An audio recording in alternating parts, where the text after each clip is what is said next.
Suhaki.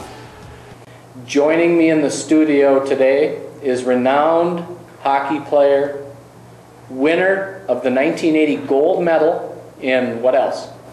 Hockey. Believe in miracles! Yes! Unbelievable!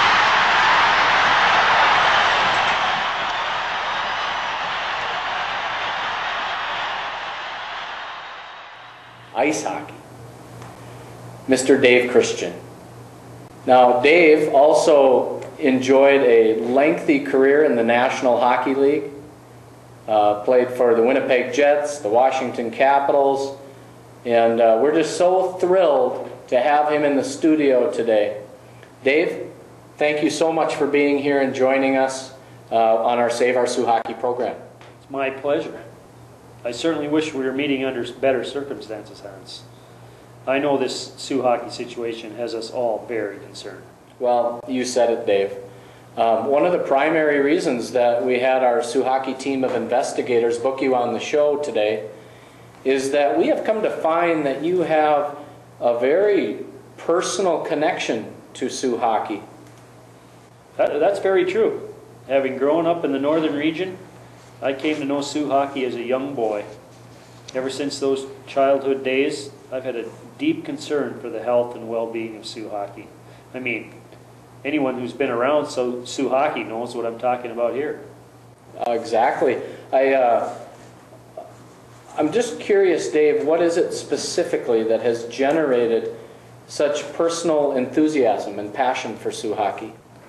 Oh, I remember those days when I was in college. It was back on the frozen tundra. At the university? At the university, yeah. How can I put this? It was like, you know, it was like when I was at the University of North Dakota. I was very fortunate enough to play on their men's hockey team. And though my teammates were from all over the northern region, guys like Paul Chadwick, Erwin Martins, Mark Chorney, Mark Taylor, Doug Smale. Quite a group. Yeah, it was quite a group. Once we hit the ice and that puck was dropped, though, we had one common purpose. And that purpose was to work together, to overcome any obstacles, and ultimately to kick some ass. Oh, man. Amen to that. And that you did. And that's what I love about Suhaki. You know, they have so many of those same admirable qualities. Boy, is that ever true. You know, can you give the audience any specific examples of Suhaki in action? Oh, I remember back when I was in college. It's winter time, and the weather in the North Country, as it usually is bitterly cold and windy. And the Suhaki was minding their own business, and all of a sudden, out of nowhere, they were attacked by a bunch of wild dogs. Wild dogs? Wild dogs? Holy! What kind of dogs were they? Well, they're a combination of I think they were huskies and bulldogs. Wow. Well, then what happened? Well, the Suhaki, known for their fierce survival instincts, banded together, almost as if they were on a team, and stomped the canines into submission. Those puppies ran away with their tails between their legs. Wow. You know, I've heard of such heroic feats from a number of different people. How about any other examples? Can you give the audience any other examples of Suhaki in action? Oh, if we've got a lot of time, we can go on all night. We've got all night.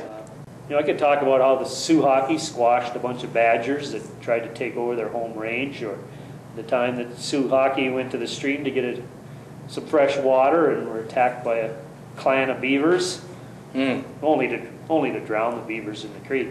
But there's this one incident that really comes to mind. I think it was either a Friday or Saturday night, and the Suhaki were enjoying the weekend, and suddenly they're surrounded by a colony of pesky gophers. Oh, man. And there must have been 20 of them. And those gophers were nipping at their heels like no tomorrow. But like they always do, the Suhaki banded together and squished those pesky rodents. Oh, you know, Dave, those stories really do drive home kind of what a close-knit and tight group that the Suhaki have evolved into. And not only that, but how fiercely they defend their home range and their home territory. But you know, Dave, the times have changed. And times have changed, unfortunately, for our Suhaki. As you know, they've recently been placed on the critically endangered list, on the verge of extinction. And I guess, what are your thoughts on this announcement? So I'm both disappointed and hurt, and it really is difficult to imagine life without Suhaki. Dave, just kind of giving you this opportunity here, what is it that you'd like our listeners to know? Well, I'd certainly want to tell everybody to not ever give up hope. And I would tell everyone that Suhaki needs our support. Amen. Suhaki.com is a great place to start. It's both informative and gives people the opportunity to help promote the survival of Suhaki, not only now, but for generations to come. Well, Dave, I couldn't have said it better myself. What a wonderful treat it was for you to have you on the show today, to interact with our audience. And more than anything, just to have you share, your passion and enthusiasm for Suhaki. Hopefully through our message here today, through our hard work, this effort will pay off. And that's really all the time we have today, folks. Again, I want to thank our special guest, Mr. Dave Christian, former ice hockey player for the University of North Dakota, former Olympian, former NHL hockey player, really a treat for all of us. I remember, Dave, when I was young, your rookie year when you played for the Winnipeg Jets. My dad and I were on our way out rough grouse hunting up in the North Country. And we were listening to the game, and your very first shift as an NHL hockey player, 7 seconds, you scored a goal. It's a record, folks, that'll maybe live forever, and hopefully our Suhaki will live forever. But I remember my dad and I cheering in the vehicle and how happy we were, and one of our hometown boys scoring that goal, and we were so proud. But until next time, folks, I want to make sure that you keep conservation at the forefront of all you do. If you don't, who will?